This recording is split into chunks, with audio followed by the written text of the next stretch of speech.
Hello, I'm PJ Roscoe, the award-winning author of Echoes, which is being re-released by Dose Blunt Publishing this week. Wow!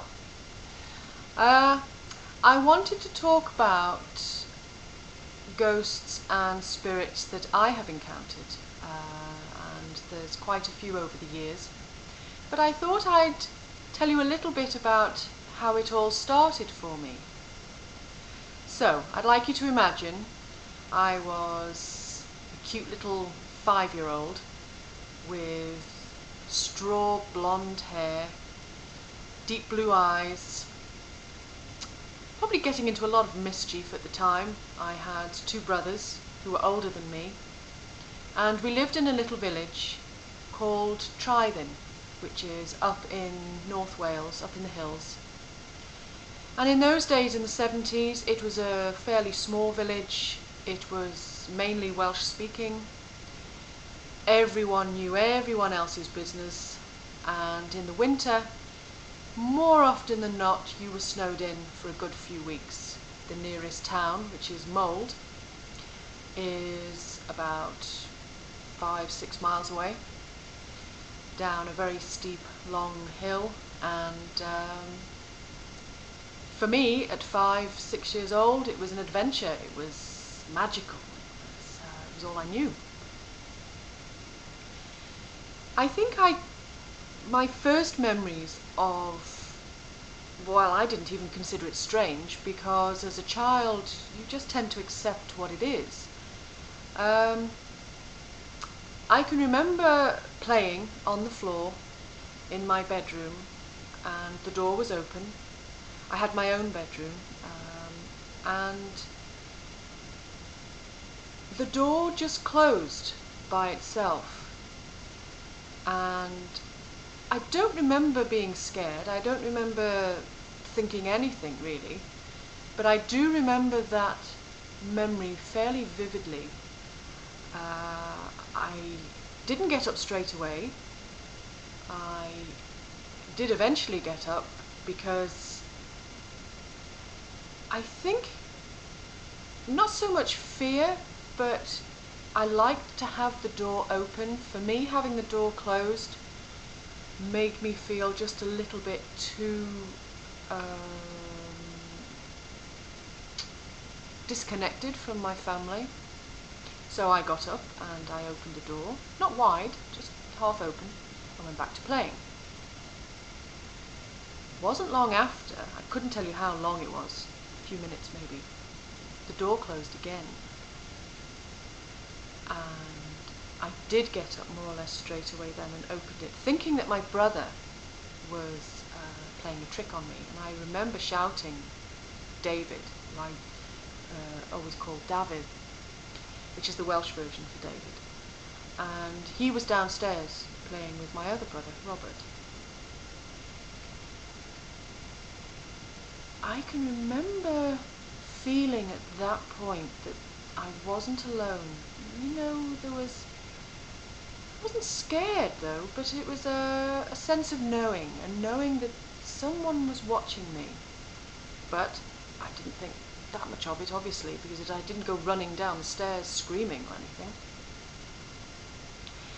Again, I don't really have much sense of time at that point, but at some point my brother and I were upstairs, and it was late. We'd had bath time.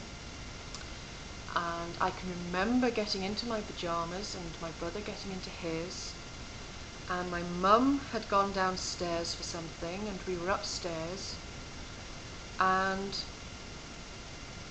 all the doors just closed on their own. Not slammed so much, but quite loudly, enough for my mum to shout upstairs and go, "Stop playing with the doors." And my brother and I just looking at each other going, we didn't touch the doors. That was odd. My brother and I went and we opened all the bedroom doors. There was 3 bedrooms and a bathroom door, and they'd all closed. We opened them. We carried on getting ready for bed. And I can remember putting I had quite long hair in those days. I can remember putting my brush down and going to brush my teeth, coming back, and my hairbrush wasn't there where I put it. And I, again, assumed that my older brother was playing a trick on me, and we got into a fight, an argument, as we did, and my mum coming up and saying, "Oh, for God's sake, you two, stop fighting." And I told her that David had pinched my hairbrush, and he was adamantly saying he hadn't. And my mum pointing to the floor and saying, "Well, there's your brush there. David didn't pinch it, it's there." And I can remember getting a smack bottom for lying. And I got quite annoyed because it hadn't been where I'd put it, and it had somehow got from my bedroom into my brother's bedroom, so it must have been him in my head.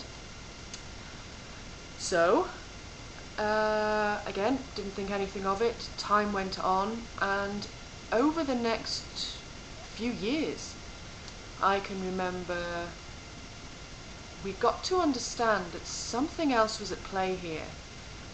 My brother refused to acknowledge it. I think it frightened him quite a lot. And it seemed to focus around me, so I would say, "Make my bed move." And I'd lie on my bed, and my bed would shake. And it was like rodeo, and I'd sometimes kneel up on my bed and go, "Yeehaw!" And just play.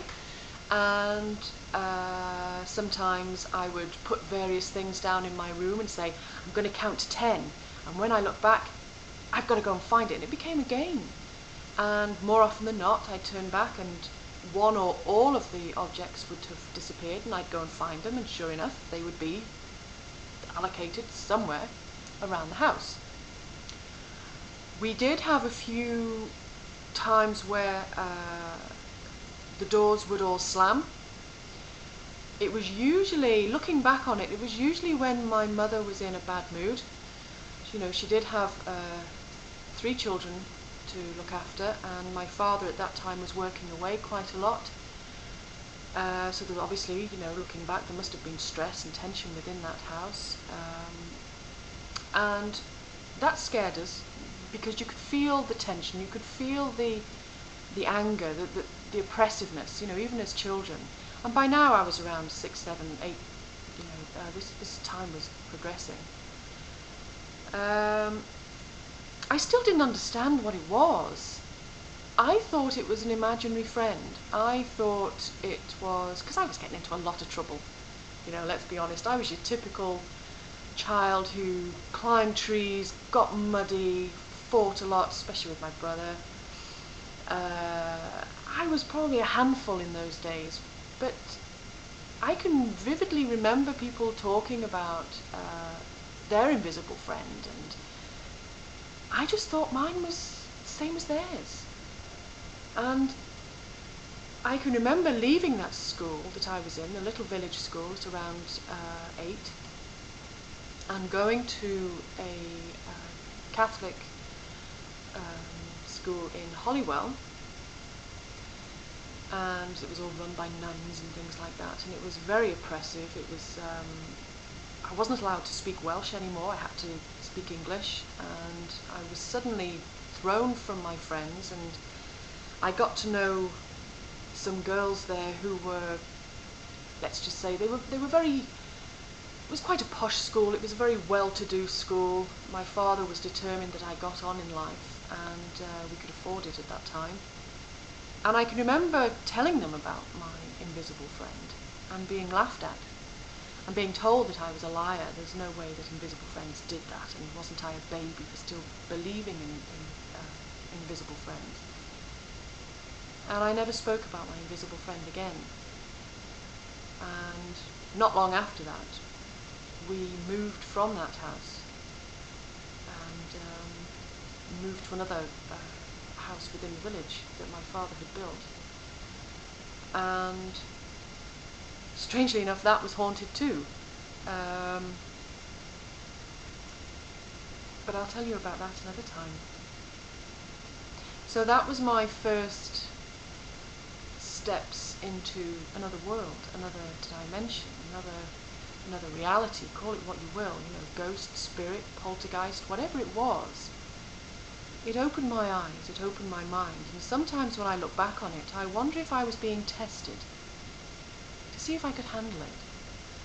Because from that moment on, my life was never the same. And I'm thankful for it. See you again.